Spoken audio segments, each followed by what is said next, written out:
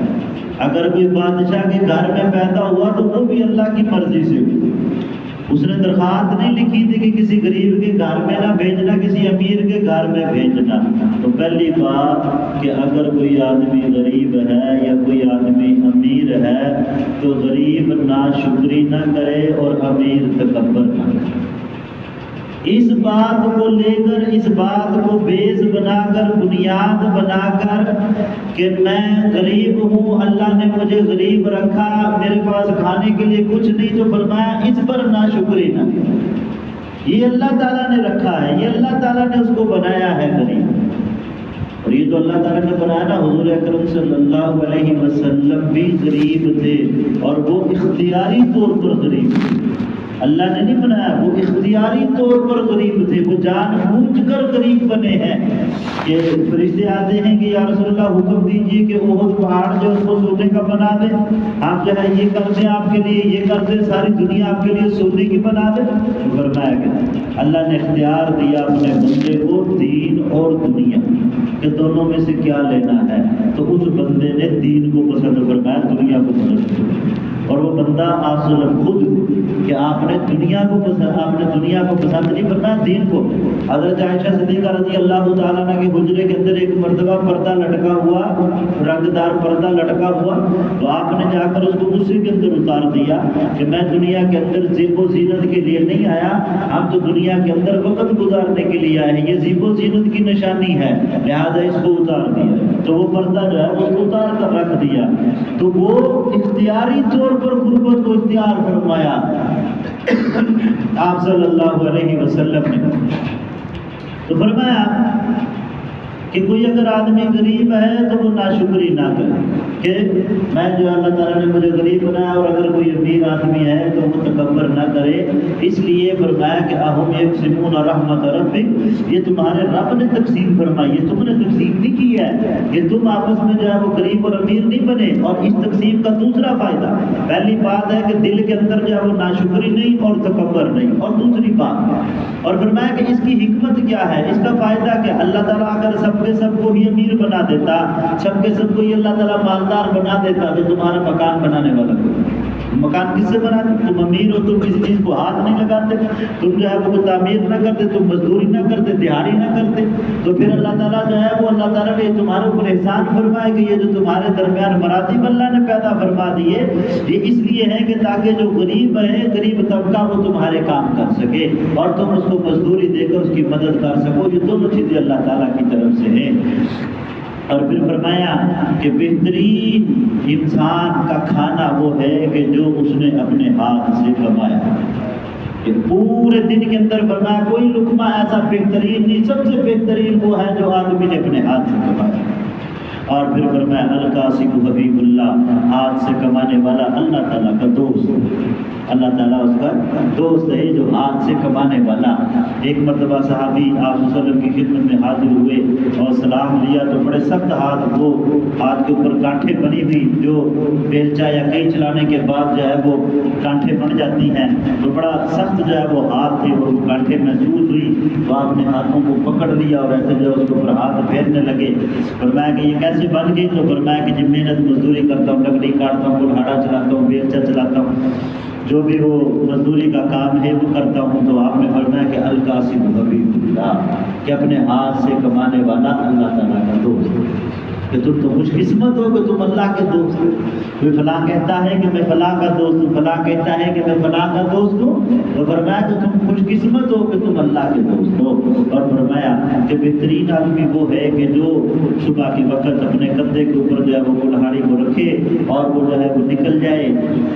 اس وقت جنگلات ہوتے تھے، جنگلات کی طرف نکل جائے اور وہاں پر جا کر وہ لکڑیاں توڑے اور لکڑیاں توڑ کر اس کا گٹھا بنائے اور اس کا گٹھا بنا کر جو ہے وہ بازار کے اندر بیچ دے اور وہ کسی سے سوال نہ کرے۔ تو فرمایا کہ یہ اس آدمی کے لیے مزدوری کرنا کسی کے سامنے ہاتھ پھیلانے سے زیادہ ہے۔ کہ وہ اگلا اب مانگے گا، پتہ نہیں اگلا دے کہ نہ دے، تو فرمایا کہ یہ بہتر ہے کہ یہ صبح کو نکلتا ہے اور محنت مزدوری کرتا ہے۔ ایک آدمی جو ہے وہ صحابہ کرام رضوان اللہ علیہ مجمعین کے سامنے سے بڑی تیزی کے ساتھ جو ہے وہ گزر گیا، بڑا نوجوان اور بڑا صحت مند آدمی تھا، اور جو کلہاڑا لے کر یا جو بھی مزدوری کا آلہ تھا اس کو لے کر بڑی تیزی کے ساتھ گزر گیا۔ تو صحابہ کرام رضوان اللہ علیہ مجمعین نے فرمایا کہ کاش کہ یہ آدمی اسی طرح سے دین کے لیے بھی محنت کرتا، دین کے لیے بھی تقدو کرتا۔ تو آپ نے فرمایا کہ نہیں، ایسا مت کہو، یہ آدمی نکلا ہے اگر تو یہ سچے دل سے نکلا، اس کی ریاکاری نہیں ہے، اپنی نوجوانی، اپنی جوانی اور اپنی طاقت کے اوپر گھمنڈ نہیں ہے، اور یہ آدمی روزی تلاش کرنے کے لیے اپنے بچوں کے لیے نکلا ہے، تو پھر یہ ایسا ہے جیسے اللہ کے راستے میں جہاد کرتا۔ اور اگر اپنے بوڑھے ماں باپ کے لیے نکلا ہے تب بھی ایسا ہے جیسے اللہ کے راستے میں، اور اگر اپنے بچوں کا پیٹ پالنے کے لیے نکلا تب بھی ایسا ہے جیسے اللہ کے راستے میں، اور اگر اپنی عزت نفس کو بچانے کے لیے نکلا کہ لوگوں کے سامنے ہاتھ پھیلانے سے بچنے کے لیے اگر یہ نکلا ہے محنت مزدوری کرنے کے لیے، تو تب بھی ایسا جیسے اللہ کے راستے میں۔ ایسا مت کہو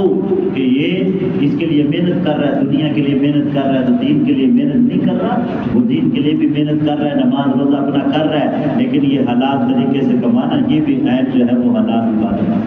کہ حلال طریقے سے کمانا یہ بھی عبادت ہے۔ تو یہ احساس کمتری کا شکار ہو جانا، آپ نے فرمایا کہ میری امت کا غریب 500 سال پہلے جنت میں چلا جائے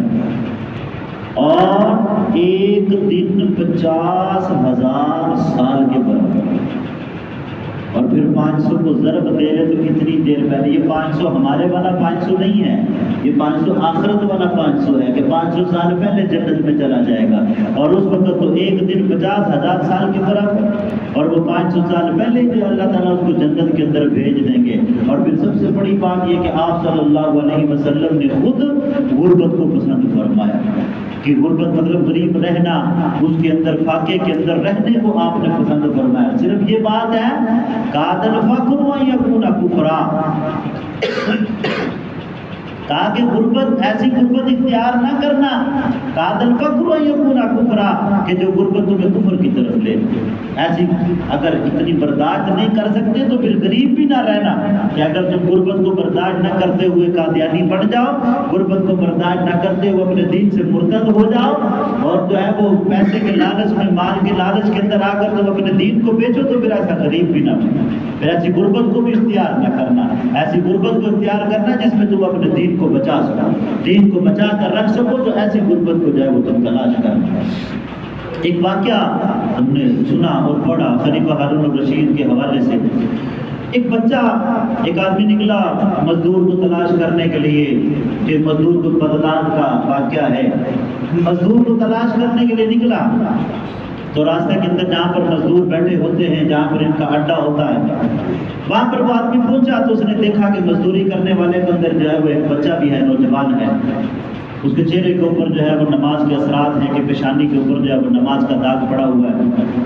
تو پوچھا کہ بیٹا تم مزدوری کرو گے؟ اس نے کہا آج اڈے کے اندر بیٹھے ہیں تو مزدوری کرنے کے لیے بیٹھے ہیں۔ تو کہا مزدوری کرنے کے لیے جاؤ گے؟ ہاں مزدوری کرنے کے لیے جائیں گے، لیکن میری شرائط ہیں، 3 شرطیں ہیں۔ پہلی شرط یہ ہے کہ لوگ 4 دینار لیتے ہیں، میں 3 دینار،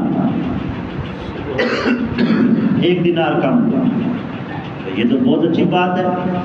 دوسری شرط فرمایا کہ جب نماز کا وقت ہو جائے گا تو پھر تم مجھے نہیں روک سکو گے، پھر میں تمہارا مزدور نہیں، جیسا آزاد ہو جائے گی تمہارا میرا تعلق ختم ہو جائے گا، یہ تو بہت اچھی بات ہے۔ اور تیسری بات، تم مجھ سے کوئی سوال نہیں کرو۔ اس کا ٹھیک ہے چلیے۔ کہا کہ وہ بچہ مزدوری کرنے کے لیے، نوجوان مزدوری کرنے کے لیے چل پڑا، میرے ساتھ آیا، گھر میں مزدوری کی۔ جو کام مزدور 5 گھنٹے میں یا آدھے دن میں کرتا، وہ کام اس نوجوان نے 2 گھنٹے میں کیا۔ ایمانداری کی بات ہے۔ اب ہم ظاہری بات ہے کہ جیسا ابھی مزدوروں کا عالمی دن ہے، لیبر ڈے ہے، 1 مئی کو، اس حوالے سے اگر ہم بات کرنا چاہتے ہیں تو اب ہم بات کرتے ہیں مزدوروں کی مظلومیت کی، بھائی مزدور بہت مظلوم ہے آج کے دور کے اندر، ایسے ظلم ہوتا ہے، ایسے ظلم ہوتا ہے۔ تو اگر اس کی تصویر کا دوسرا رخ دیکھیں تو مزدور کیا کرتا ہے؟ کیا مزدور وہ جو پیسے لے رہا ہے، مزدور کیا اس حق کو پورا کر رہا ہے؟ اگر اس تصویر کے پہلو کو دیکھیں تو پھر جواب نفی کا ملتا۔ مولانا اشرف علی تھانوی رحمہ اللہ بہت بڑے عالم دین، 1400 کتابیں لکھی۔ مدرسے کے اندر پڑھانے کے لیے جانا تو مہینے کے بعد ایک صفحہ نکال کر دینا، اور صفحہ نکال کر انتظامیہ کے ہاتھ پر رکھ دینا کہ بھائی اتنے گھنٹے پڑھانا تھا نا، اتنے گھنٹے کے اندر اتنے منٹ جائے گے، اتنے منٹ بات کی، اتنے منٹ لیٹ آیا، اتنے منٹ جلدی گیا، یہ تنخواہ کاٹ لو، باقی مجھے دو۔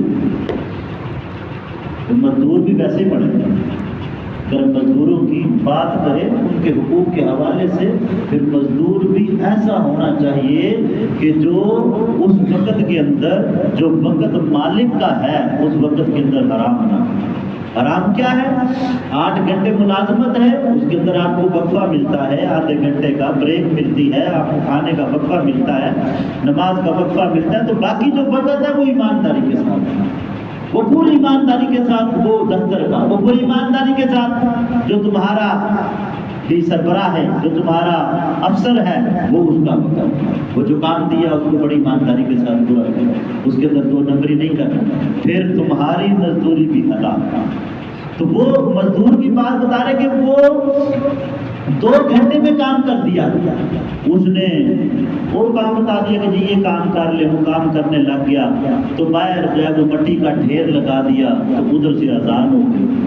اذان ہوئی تو اس نے سارا کچھ ادھر پھینکا، نماز کے لیے جانے لگا، تو وہ آدمی جو ہے جس نے بات کی تھی اس کا بیٹا کہنے لگا کہ ابا جان اسے کہیں کہ یہ جو ہے وہ مٹی کے ڈھیر کو سیدھا کر جائے، تو فرمایا کہ رہنے دو، تمہارے ابا کی اس سے بات ہوئی ہے، جب اذان ہو جائے یہ کسی کی نہیں سنی۔ اذان ہوئی تو نماز کے لیے چلا گیا، نماز پڑھی اس نے، اپنا مزدوری کی دوپہر کا وقت ہوا تو اس کی اہلیہ نے کہا بھائی مزدور سے کہو کہ کھانا کھا لے، تو وہ آدمی آیا، اس نے آ کر اس نوجوان مزدور سے کہا کہ بھائی کھانا تیار ہو گیا تو کھانا کھا لو، تو وہ کہتا ہے کہ میرا روزہ، میرا روزہ، اور نفلی روزہ، رمضان بھی نہیں ہے، نفلی روزہ۔ ٹھیک ہے، بڑا عجیب مزدور ہے، اپنی مزدوری لی، 3 دینار لیے، لے کر چلا گیا افطاری سے پہلے۔ کہتے کہ وہ آدمی اگلے دن دوبارہ پھر بازار میں گیا اسی مزدور کو تلاش کرنے کے لیے، اور جا کر پتہ چلا کہ وہ مزدور صرف ہفتے والے دن آتا ہے۔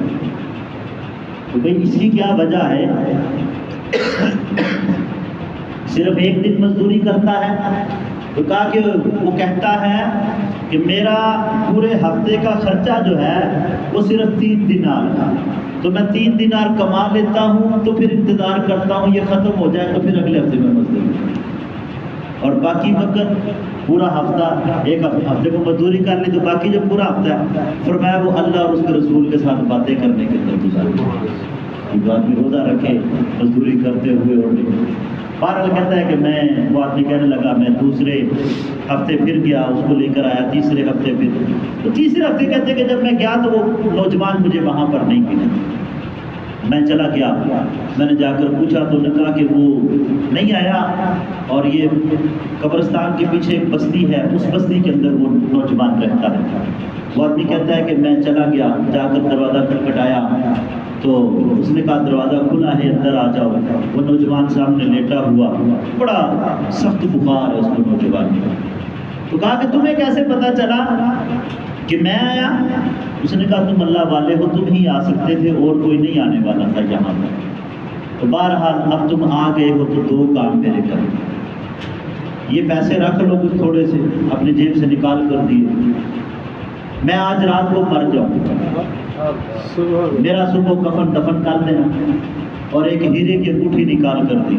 یہ انگوٹھی رکھ لو، اور صبح کو جو ہے وہ خلیفہ ہارون رشید اس وقت بادشاہ، اس کے دربار میں چلے جانا، ملنے کی اجازت نہیں ملے گی، اسے کہنا تمہاری ایک امانت میرے پاس ہے تو اجازت مل جائے گی۔ تو وہ اب جو ہے وہ اس نے پوچھا تمہارا نام کیا ہے؟ اس نے کہا کہ نام بتانے میں بھی وقت لگ جائے گا، میرے پاس وقت کم ہے، میں نے اللہ تعالیٰ سے معافی مانگی، تم چلے جاؤ، جو کام کہا ہے وہ کام کرو۔ تو بندہ کہتا ہے میں واپس آ گیا لیکن ساری رات بے چینی ہے۔ صبح کا سورج نکلا تو میں اس کے دروازے پر، دروازہ کھلا پڑا، میں اندر گیا، جا کر کپڑا اٹھایا تو وہ نوجوان کو بڑا پریشان۔ خیر کہتے کہ میں 2 آدمیوں کو ساتھ لے کر گیا اس کے کفن دفن کا انتظام کرنے کے لیے، کہتے ہیں کہ مجھے نہیں سمجھ آئی کہ بعد میں دنیا کہاں سے آئی، اتنی دنیا اس کے جنازے کے اندر، اتنی دنیا اس کے جنازے میں، کفن دفن ہو گیا۔ تو میں شام کے وقت جب خلیفہ ہارون الرشید وقت کا بادشاہ، میں اس کے پاس چلا گیا، جا کر کا اجازت تو نہیں ملی، تو میں نے کہا کہ ایک امانت ہے تمہاری میرے پاس۔ خلیفہ ہارون الرشید اس کو ایک طرف لے گیا، کہا کیا امانت ہے؟ کہا کہ یہ انگوٹھی ہے میرے پاس، ہیرے کی انگوٹھی ہے، یہ کسی نوجوان نے دی ہے کہ یہ تمہاری امانت ہے۔ تو خلیفہ ہارون الرشید نے کہا کہ وہ نوجوان کدھر ہے؟ تو فرمایا کہ وہ فوت ہو، جس نوجوان کا، کہا اس کے پاس لے جاؤ، قبر پر لے جاؤ۔ اس کی قبر پر جب لے کر گئے تو خلیفہ ہارون الرشید وہاں پر لیٹ کر رویا۔ تو وہ آدمی کہتا ہے کہ بھائی میرا دل پھٹ جائے گا، نہ وہ اس نے کچھ بتایا، وہ دنیا سے چلا گیا، اور تم بھی رو رہے، تم بھی نہیں بتاتے، میرا دل پھٹ جائے گا، ماجرا کیا ہے؟ خلیفہ ہارون الرشید نے کہا یہ جو فوت ہوا یہ میرا بیٹا ہے، لیکن ہم دنیا دار تھے، یہ اللہ والا تھا، یہ ہمیں کہا کرتا تھا پاؤں سمیٹ لو، یہ نہ ہو کہ جب وقت آئے تو پھر پاؤں بھی نہ سمیٹے جائیں، کہا کرتا تھا، لیکن ہم بات نہیں مانتے تھے۔ تو یہ اللہ والا تھا، ایک بزرگ کا نام بتلایا کہ ان بزرگ کی صحبت میں بیٹھا کرتا تھا، اس لیے دنیا کو چھوڑ دیا تھا اس نے اور اللہ کی راہ کو اختیار کر لیا تھا۔ یہ میرا بیٹا تھا، اور یہ غلطی سے یہ انگوٹھی اس کے پاس آ گئی تھی جو اس نے سنبھال کر رکھی، اور وہ تمہیں دی کہ یہ دنیا داری ہے، یہ بھی مجھے واپس آ گئی۔ ایسا کہ جب مزدور ایسا ہو کہ اگر ہم مزدوروں کی بات کریں، آپ صلی اللہ علیہ وسلم، ہمارا دین بہت پیارا ہے۔ آپ صلی اللہ علیہ وسلم نے فرمایا کہ انسان تو انسان، فرمایا کہ ایک جانور جو اونٹ بلبلایا، کتابوں کے اندر ہم پڑھتے ہیں اونٹ بلبلا رہا ہے، آپ اس کے پاس سے گزرے، اس کے مالک کو بلایا، فرمایا کہ تمہارا اونٹ شکایت کر رہا ہے، کام زیادہ لیتے ہو، چارہ کم ڈالتے، آئندہ ایسا نہیں کرتے۔ تو بلی جو ہے وہ باندھ لی تو اس کو باندھنے سے منع کیا، جانور ہے اس کو منع فرمایا۔ مطلب ہمارا اسلام تو اتنا پیارا دین ہے کہ جانوروں کے حقوق تک کو بھی عام فرمایا۔ ایک صحابی جب وہ فاختہ کے بچوں کو لے کر آ گئے تو وہ فاختہ آپ صلی اللہ علیہ وسلم کے سامنے آ کر پر پڑھنے لگا، تو آپ نے فرمایا کہ یہ بولتی ہے کہ میرے بچوں کو چھوڑ دیا جائے، تو اس کا جہاں سے اس کا گھونسلہ اٹھا کر لائے ہو وہاں پر اس کے گھونسلے کو رکھ کر آؤ۔ ایک صحابی ہرن کو پکڑ کر لے کر آئے، آپ کے دربار کے اندر آ کر وہ بولنے لگی، تو اس نے کہا کہ فلاں پہاڑی کے اوپر میرے بچے ہیں تو میں اس کو دودھ پلا کر آ جاؤں، تو آپ نے فرمایا کہ جاؤ۔ وہ ہرن چلی جاتی ہے تو صحابی فرماتے کہ یہ نہیں آئے گی، فرمایا یہ واپس آئے گا، یہ اپنے بچے کو دودھ پلا، میرے ساتھ بھلا جھوٹ کیسے بول۔ تو وہ ہرن جو ہے وہ دودھ پلا کر پہاڑ سے اپنے بچے کو پھر واپس آئے۔ پھر آپ نے جو ہے وہ صحابی کو ریکویسٹ کی اس کو کہ اس کو چھوڑ دیا جائے، کہ اپنے بچوں کو جا کر دودھ پلائے۔ تو وہ دین اس نے تو اتنے حقوق کو بیان فرمایا کہ کسی کا حق نہ رکھنا، کسی کو یہ جو ہے وہ طاقت سے زیادہ کا۔ ایک حدیث مبارکہ آپ کو سناتا ہوں، ابھی 9 کی کتاب کے اندر بھی وہ حدیث مبارکہ ہے۔ فرمایا ان اخوانکم خولکم، یہ تمہارے غلام تمہارے بھائی ہیں۔ یا پہلے غلام کا لفظ استعمال ہوتا تھا، ابھی اس کی جگہ جو آپ کے ملازم ہیں وہ استعمال کر، آپ کے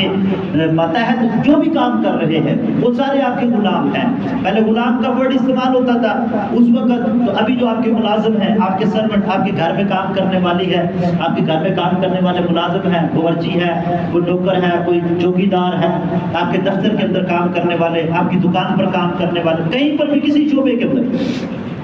فرمایا ان اخوانکم خولکم، یہ جو تمہارے ماتحت ہیں یہ تمہارے بھائی ہیں، یہ تمہارے بھائی ہیں۔ اور فرمایا ان کا خیال رکھو، اللہ تعالیٰ نے ان کو تمہارے ماتحت بنایا، یہ اپنی مرضی سے نہیں بنے، یہ اللہ نے بنایا، یہ اللہ نے مرتبے رکھے، یہ اللہ نے چاہا کہ یہ غریب ہو یہ امیر ہو، تم امیر ہو تو اللہ کی مرضی سے، تم غریب ہو تو اللہ کی مرضی سے ہو، اپنی مرضی سے نہیں ہو، اپنی چاہت سے نہیں ہو، یہ اللہ نے بنایا ہے۔ تو جو تمہارے ماتحت آ جائے، جو تمہارے انڈر آ جائے، جو تمہارے گھر میں، تمہارے دفتر میں، تمہارے کسی جگہ پر کام کرے، تو فرمایا کہ جو تم کھاؤ وہی اس کو کھلاؤ۔ ایک بات، جو تم پہنو وہی اس کو پہناؤ۔ کھانے کے بارے میں آپ نے فرمایا کہ جب تمہارا ملازم کھانا بنا کر لائے اور وہ بڑا اچھا اور بڑا عمدہ کھانا بنا کر لایا، آگ کے اندر وہ آگ کی تپش میں جلا بھی نا، چولہا جلایا، آگ کی تپش میں جلا، اس نے گرمی کو برداشت کیا، تو فرمایا ہو سکے اگر کھانا زیادہ ہے تو پھر تم اس کو اپنے ساتھ بٹھاؤ، پھر اپنے ملازم کو اپنے ساتھ بٹھا کر کھانا کھلاؤ۔ اگر یہ نہیں کر سکتے، کھانا تھوڑا پہلے زمانوں کے اندر اس وقت تو تھوڑا ہوا کرتا تھا، ابھی تو وافر ہوتا ہے، پہلے تھوڑا ہوا کرتا تھا، اگر ایسا نہیں کر سکتے پھر اس میں سے 2 لوگ اس کے ہاتھ بڑھا کر کہ اس کو کھلا دو، 2 لوگ اس کو کھلا دو کہ بہت اچھا تم نے کھانا بنایا، انعام کے طور پر۔ جو کھانا تم کھاؤ وہی کھانا ان کو کھلاؤ، جو تم پہنو وہی ان کو پہناؤ، جو لباس تم پہنو وہ لباس ان کو پہناؤ، اس طرح کا لباس ان کو دو۔ اور فرمایا کوئی مشقت سے زیادہ وزنی کام نہ کرو۔ ایک توڑا ہے، گندم کا توڑا ہے، 1.5 من کا 2 من کا کیلا آدمی نہ اٹھا سکے تو تم اس کو کہو کہ جی وہ اٹھاؤ، فرمایا اگر مشقت کا کام کہہ دو تو پھر اس کے ساتھ ہاتھ بٹاؤ، پھر ساتھ میں ہاتھ لگا دو، پھر تمہاری شان کے اندر کمی نہیں آئے گی، پھر ساتھ میں ہاتھ لگا دو، اس سے زیادہ وزنی جو ہے وہ اس کو کام نہ دو، اگر تمہیں لگے وزنی ہے تو اس کا ہاتھ لگا۔ دین نے تو بڑے حقوق بیان فرمائے، یہ پھر بعد میں آ کر جو ہے وہ انگریز نے اور دنیا داری نے پھر مزدور کو 16 گھنٹے 18 گھنٹے ملازمت میں رکھا، ملازمت تھوڑی کر دی۔ 1886 کے اندر پھر یہ سارے معاملات ہوئے، مزدوروں کو پھانسی دی گئی اور مزدوروں کا مقابلہ ہوا، ہڑتالیں ہوئی، وہ بڑا سلسلہ چلا۔ اس سلسلے کے یاد کے اندر جائیے 1 مئی جس کو لیبر ڈے کہا جاتا ہے، پھر اس کے بعد جو ہے وہ یہ دنیا داری کے اندر 8 گھنٹے ڈیوٹی اور 1 ہفتے بعد چھٹی اور جو ہے وہ بونس اوور ٹائم، اور پھر اس کے علاوہ یہ جو بیماری کے اندر جو ہے وہ دیا جانے لگا ان کو جو ہے معاوضہ، یہ ساری چیزیں جو ہے وہ پھر 1886 کے سارے 4-5 سال کی ہڑتال کے بعد اور قتل و غارت کے بعد جا کر۔ لیکن ہمارا دین تو بہت پیارا، ہمارے دین نے تو بڑی تعلیمات دی ہیں کہ تمہارے مدد حضرت انس رضی اللہ تعالیٰ 10 سال کام کر رہے تھے آپ کے نیچے، حضرت انس رضی اللہ تعالیٰ فرماتے 10 سال کے اندر آپ نے کبھی بھی مجھے جو ہے وہ نہیں ڈانٹا، 10 سال کبھی بھی نہیں ڈانٹا۔ فرمایا ایک مرتبہ مجھے بھیجا سودا لینے کے لیے، میں گیا، بچے کھیل رہے تھے میدان کے اندر، گراؤنڈ کے اندر، تو میں بھی وہاں پر جا کر کھڑا ہو گیا اور کھیل دیکھنے لگ گیا اور میں بھول گیا کہ مجھے بھیجا تھا۔ آپ صلی اللہ علیہ وسلم انتظار فرماتے رہے، انتظار کرتے کرتے میرے پیچھے آ کے اور آ کر مجھے بدھی سے پکڑ لیا۔ فرمایا تمہاری ماں نے تمہیں جو ہے وہ سامان لانے کے لیے بھیجا تھا، مطلب گھر سے تو تم سامان لینے کے لیے آئے تھے اور تم دھیان لگ گئے، اور یہ نہیں کہا کہ جاؤ جلدی سے سامان لے کر آؤ۔ فرمایا کہ مجھ سے وہ لے لیا اور پھر خود جا کر سامان لے آیا۔ مجھے نہیں منع کیا ادھر سے، مجھے کہا ادھر ہی کھڑے رہو، کھیل دیکھتے رہو، مجھے نہیں منع کیا، مجھے نہیں ڈانٹا، مجھے نہیں مارا، بلکہ وہ پیسے پکڑے یا جو بھی چیز تھی، جو بھی اس وقت کا تقاضا تھا، وہ خود لا کر جو ہے وہ گھر میں لے گئے، مجھے نہیں کہا کہ تم ادھر کیوں کھڑے ہو۔ تو فرمایا کہ 10 سال کے اندر کبھی مجھے نہیں ڈانٹا۔ تو معاملہ دونوں طرف سے ہونا چاہیے، ماتحتوں کی طرف سے بھی اور افسروں کی طرف سے، دونوں طرف سے۔ ابھی مطلب بڑا زور دیا جاتا ہے، نہیں سمجھا جاتا ہے مظلوم مظلوم ہے، مظلوم مظلوم ہے، لیکن ہم یہ سمجھتے ہیں اگر تصویر کا دوسرا رخ دیکھا جائے تو مظلوم زیادہ جو ہے وہ حرام کی طرف جاتے ہیں کہ آپ کو ابھی جو مستری کے ساتھ مزدور لگا اس کو دیکھیے کہ وہ مطلب کھانے کے بہانے، سگریٹ کے بہانے، کس چیز کے بہانے وہ وقت کو گزارنے کی کوشش کرے گا کہ جتنا وقت گزر جائے۔ مستری ہے، اس کی کوشش ہے جتنا وقت ضائع ہو جائے اتنا وقت ضائع کر لیا جائے، مسالہ بنانا۔ بھائی مزدور بھی ایسا ہو گیا، افسر بھی ایسا ہو گیا، اب شکایت کس سے کرے؟ اب شکایت کس سے کریں؟ تو فرمایا کہ مزدور کا پسینہ خشک ہونے سے پہلے اس کو اس کی مزدوری دے دی جائے اور اس کے ساتھ جائے وہ طے بھی کر لیا جائے کہ بھائی تمہاری مزدوری کتنی ہے۔ آپ سب نے منع فرمایا کہ کسی مزدور سے مزدوری طے کیے بغیر کام نہ ہو۔ جیسے رکشے والوں سے اکثر مزدوری طے نہیں کرتے، پھر بعد میں جھگڑا ہوتا ہے کہ بھائی اتنے پیسے اتنے۔ آپ سب نے سخت منع فرما دیا، جب تک معاملہ طے نہ کر لو تب تک جو ہے وہ کام نہ لو مزدور سے، پہلے معاملہ طے کرو تاکہ بعد کے جھگڑوں سے جو ہے وہ بچا جا سکے۔ تو دونوں طرف سے جو ہے وہ معاملات ایسے ہونے چاہیے۔ اب ایک اور آخر کے اندر بات کرنا چاہوں گا، ابھی میں وقت نکل گیا اسی کے اندر سارا۔ وآتوا حقہ یوم حصادہ، میں نے ایک جو ہے وہ آیت مبارکہ پڑھی تھی، اس کا مطلب ہے جو کھیتی باڑی ہے اس میں سے تم جس دن کاٹو اس دن اللہ تعالیٰ کا حق ادا کرو۔ یہ آیت مبارکہ انتہائی مختصر بتاتا ہوں، جس طرح زکوٰۃ ہوتی ہے اسی طرح سے جو کھیت ہے، جو فصل ہے، اس کے اوپر عشر ہوتا ہے۔ ابھی گندم کی کٹائی ہو رہی ہے تو ہر مرتبہ گندم کی کٹائی پر، چاول کی کٹائی پر، اسی طرح سے جو پھل کاٹیں گے، اسٹرابری ہے یا آم لگا، کھجور لگی، جو بھی چیز ہے، آپ نے جو اناج لگایا، جب اس کی جو ہے وہ فصل کاٹیں گے تو اس کے اندر سے جو ہے وہ اللہ کے راستے میں دیا جائے گا، اور وہ ضروری ہے۔ اور وہ کتنا ہے؟ جس آدمی کی 15 من ہونی چاہیے فصل، گندم ہے، چاول ہے، کھجور ہے، کوئی بھی چیز ہے، وہ 15 من ہونی چاہیے۔ اگر 15 من سے کم ہے تو پھر اس کے اوپر نہیں ہے، لیکن اگر 15 من سے زیادہ، وہ ڈیفینیٹلی زیادہ ہوتی ہے 15 من سے، کہ ایک جو ہے وہ قلہ ہے، ایک قلے کے اندر سے، ایک ایکڑ کے اندر سے 50 من بھی نکل رہی ہے، 60 من بھی، 40 من بھی نکل رہی ہے۔ اب دینی کتنی ہے اللہ کے راستے میں؟ تو جس کی 100 من نکلی ہے تو وہ اس میں سے 5 من گندم دے گا، 100 من میں سے 5 من گندم دے گا، مطلب 20 من پر ایک من گندم، 20 من گندم پر 1 من گندم، 40 من گندم نکلی تو 2 من گندم اللہ کے راستے میں، اگر 60 من نکلی تو 3 من، 80 من ہے تو 4، 100 پر 5 من۔ میں حساب کتاب میں نہیں پڑھتا، وہ ہوتا ہے کہ نہیں اگر نہروں کا پانی ہو تو پھر 10 من دینی ہوتی ہے، لیکن ہمیں بھی پتا ہے کہ اب نہر کا پانی نہیں رہ گیا، اب سارا ٹیوب ویل کا پانی ہے یا موٹر کا پانی ہے، اپنا ڈیزل کا پیسے لگتے ہیں۔ تو مختصر یہ ذہن میں رکھ لے کہ 5 من گندم 100 من کے پیچھے دے اللہ کے راستے میں۔ اور سب سے بہترین جو مصرف ہے وہ مدارس ہے، سب سے بہترین مصرف جہاں پر بچے پڑھتے ہیں، جہاں پر رہائشی بچے رہتے ہیں، جہاں پر بچے پڑھتے ہیں، رہتے ہیں، وہاں پر گندم جا کر دیں آپ، تاکہ وہ پورا سال سٹاک رکھتے ہیں، آٹا بناتے ہیں، روٹیاں بناتے ہیں۔ سب سے بہترین مصرف جو ہے وہ ہے، یا آپ جیسے اپنے اپنے علاقے کے اندر امام مسجد صاحب جو ہے وہ ان کو جو ہے وہ گندم دیتے ہیں۔ تو جو بھی آپ کے معاملات ہیں، بہرحال جو زمیندار حضرات ہیں وہ اس چیز کو سامنے رکھیں کہ بقیہ کو حلال کرنے کے لیے